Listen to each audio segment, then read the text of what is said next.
Hello and welcome to the Passion Driven Pioneers interview series. I'm your host, John Channon, and today I'm joined by Luke Riordan, who is the founder of Dayta. Luke, thank you so much for joining us today.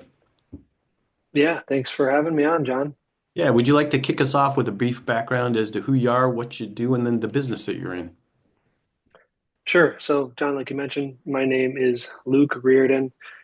I'm the founder of Dayta, founded the company in 2012, and the business that we are in is providing marketing services mainly to B2B organizations. So that's what we do. So, what was the initial spark that kind of led you to start up this business? And I believe you started it pretty much fresh out of college, right? Yes, got that right. I took one marketing class, so I thought I had it all figured out, right? Right after that. And I I was very similar to a lot of the students that I talked to, where I had an idea, um, at least a really rough idea, but I wanted to get some experience, so I went out and got an internship. And I had always been entrepreneurial to a certain degree growing up, but didn't really have the full business idea, figured out in my mind yet. And this internship was with a an orthopedic clinic in Stevens Point, Wisconsin. Ended up doing it over the summer for credit, and so it was mainly for school purposes. Ended up recommending to them after seeing the data from our marketing efforts that we were running that they should continue doing this and they should hire somebody on staff or maybe hire a marketing agency to continue doing it while I finished up school. And they said, "Well, this is great. We love what the results that you're providing and the data attached to it. Can you continue to do this?" That was the spark right there. Hadn't, like I said, thought about making a company, starting a business out of this. Had no idea what to do. Even after leaving that meeting, I remember driving home thinking, "This is cool. I'm going to start business planning," but simultaneously thinking I have no idea what I'm doing here at the same time. So that was the spark that kicked it all off, John. Oh, cool. So talk to us about maybe the first year or so, right? What were some of the things you learned in that first year that maybe you weren't quite aware of that you needed to know about as you're starting up your business? So almost everything I would say I didn't I didn't know. Um, but one of the key things for me in that first year was having my uncle and John Riordan. He was a an early business partner of Dayta, and so having his mentorship was critical, and also the mentorship from others in my life that I got connected to was really key because I ran into challenges like every early entrepreneur does. How do I properly reconcile my books? How do I go out and sell my services that I'm offering? How do I brand myself? How do I differentiate? All those early go-to-market things I had to figure out um, while I was building the company at the same time. Okay, good.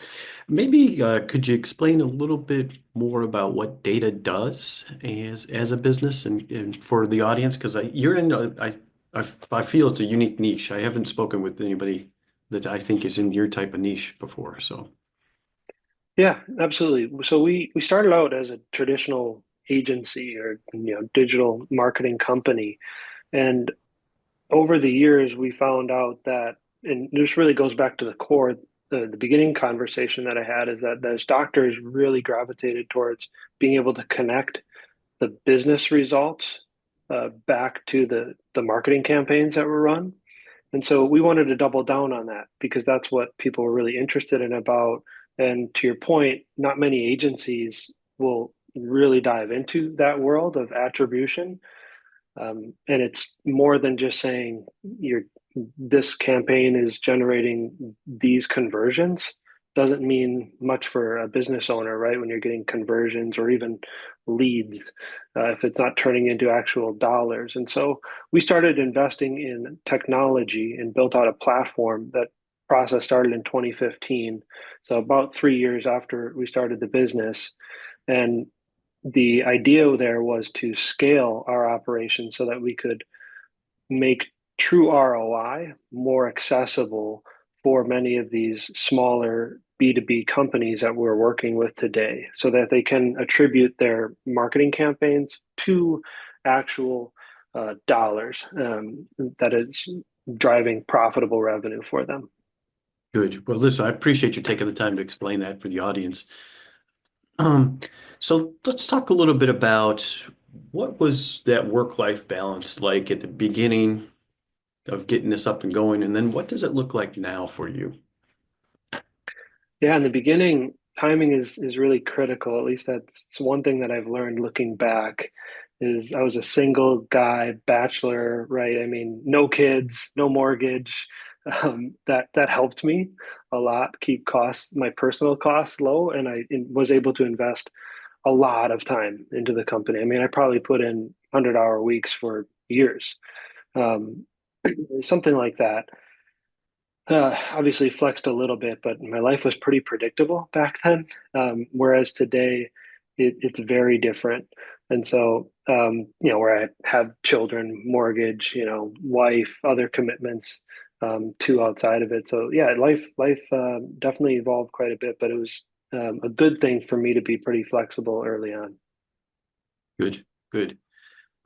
Maybe let's talk a little bit about innovation and what are some of the things you guys are doing to remain innovative in your industry?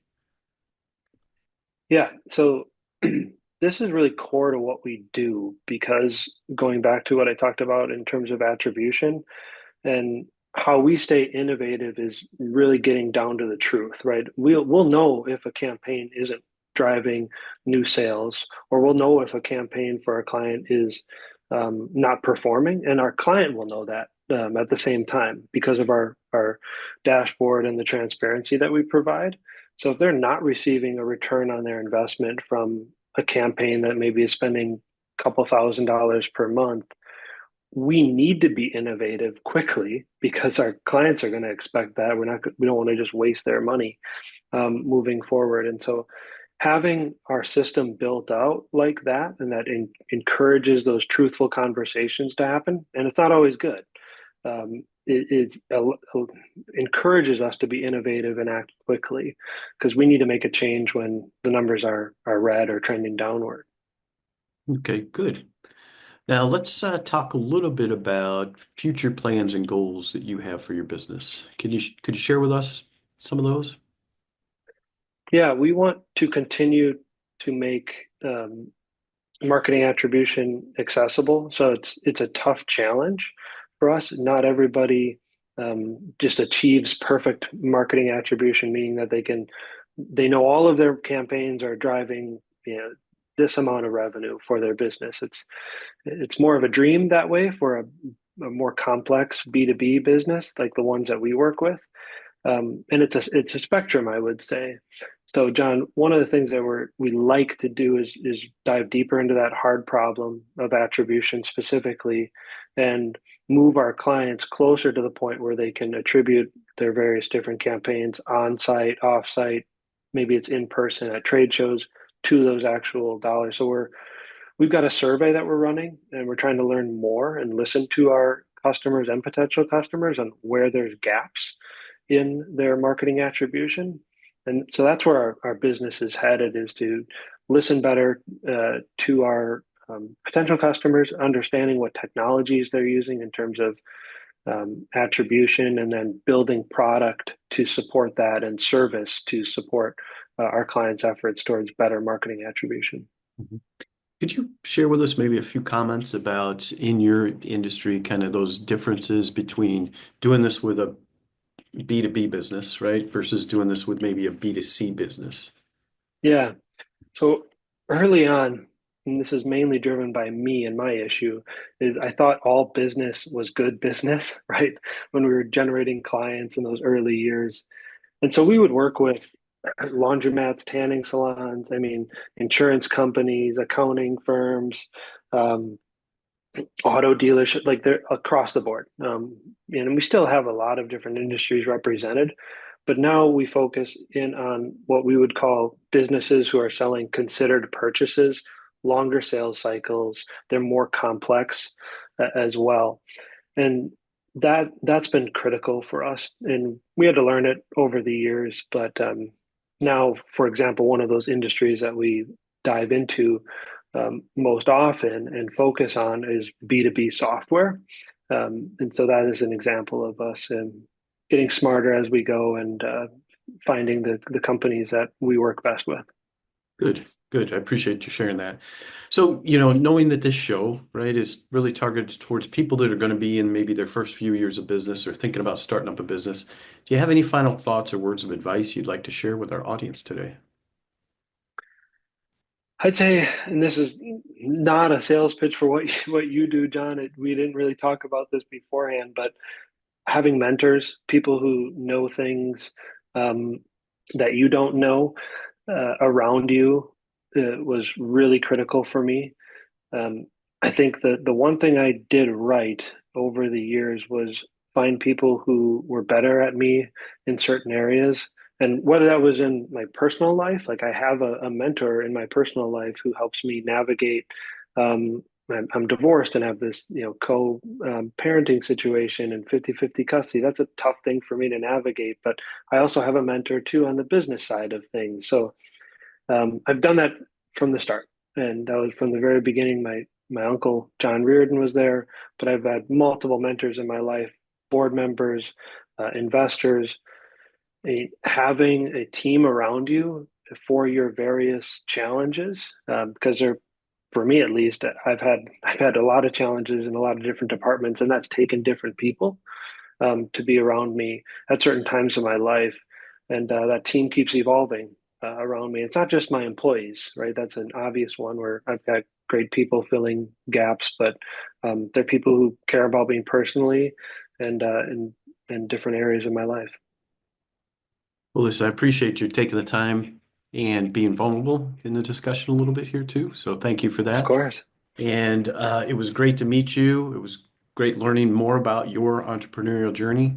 And to everyone watching, I look forward to seeing you in our next episode.